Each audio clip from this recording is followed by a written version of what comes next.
What's up guys, Lilvain here, and today I'm going to be bringing you a short video on how to play Survival Hunter in PvP in patch 8.0 at level 120. So I ended up leveling my Survival Hunter first, aside from my Red Paladin. I played a lot of Red Paladin pre-patch and I was like, might as well try something else out first. And I did play a lot of Survival in Legion, and I actually really enjoyed it. It kind of reminded me of the old Ret playstyle where you were half ranged, half melee. And right now, it's actually very good. I'd rate it as probably the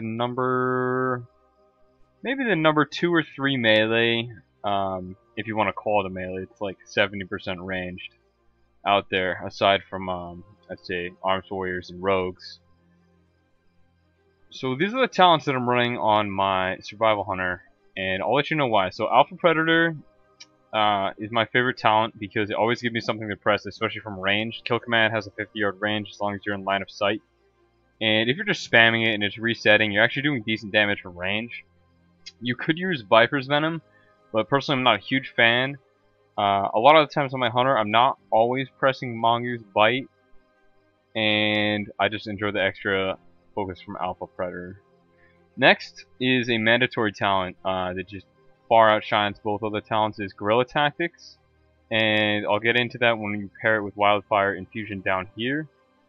Next is Camouflage. This is my personal favorite. It's really good in World PvP and comps when you want to get an opener.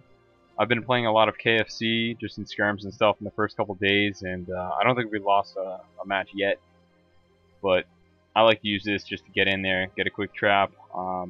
If you're fighting a longer game, Natural Mending will probably be better, but personally I'll probably never take it just because I enjoy the camo.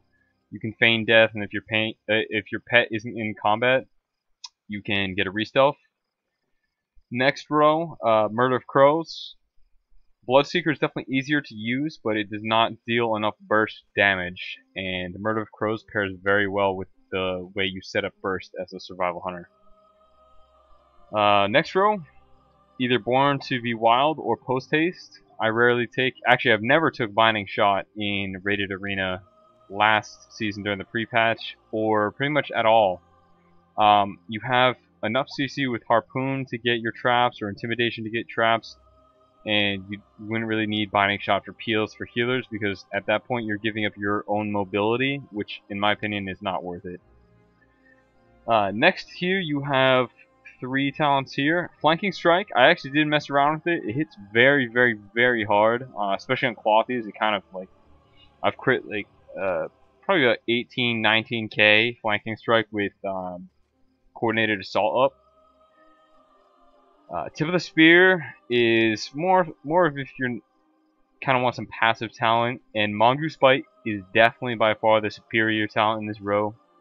It deals the most damage and requires the most micromanagement to get it off efficiently, especially during your burst. But just go with Mongoose Bite if you want to get better at Survival Hunter. Next up, we have the last tier, Wildfire Infusion, and this is far superior, and not specifically because of the way that all the bombs work. You don't have to worry about like which type of bomb you're getting, aside from maybe a volatile bomb. You know, you want to toss out a Serpent Sting before that, and when you're low focus, Pheromone Bomb definitely is like some nice help on recovering your focus, but it's all passive. Like, you want to toss the bomb out for the damage rather than the effect 99% of the time. Shrapnel Bomb is actually pretty weak, so it's whatever. So the real reason you take a Wildfire Infusion is to stack the two bombs. You can double dot with this talent, and with Guerrilla Tactics, that's your biggest burst. So I'll go ahead and show you how to burst as a Survival Hunter real quick with these 2 talents. So say this is an enemy player. Depending on if you're ranged or not, if they have a slow on them or not, you want to toss a Raptor Strike in either first or second. But the way I'll burst is I'll toss in a Serpent Sting, and then I'll press Coordinated Assault, double Shrapnel Bomb, and Murder of Crows. And then you Raptor Strike twice, Kill Command once, Raptor Strike twice, Kill Command once, Raptor Strike, Kill Command, Raptor Strike, and then refresh Serpent Sting and reapply Bomb. And that way you maximize the amount of 5-stack raptor strikes you get out while maintaining focus, while maintaining dots. And that's the most efficient burst rotation I've found so far on Survival Hunter. You have the option to go into Coordinated Assault and then press Murder of Crows and then press Double Bomb. But personally, I like having bombs up a little bit quicker of a cooldown. And it really doesn't matter that much how quickly you're getting Murder of Crows off. It's just going to be dealing damage for pretty much the entire time of Coordinated Assault, as long as you have it within the first 5 seconds. So you can get the full 15-second Murder of Crows out. Alright, lastly, I'll go over the PvP talents real quick. In World PvP, this is the setup I've been running: Mending Bandage, Roar of Sacrifice, and Explosive Trap. It's very, very, very easy to kite melee with Explosive Trap, and I know a lot of hunters would rather run Tracker's Net here. But when you're trying to get away and deal damage, Explosive Trap definitely is the best. Plus you can knock people off ledges, plus you can knock them back and then disengage for double distance, sometimes outranging warriors' charges, stuff like that. As you can see, I have the Horde Slayer title. I'm going to put out on a quick guide on how I got that really quickly.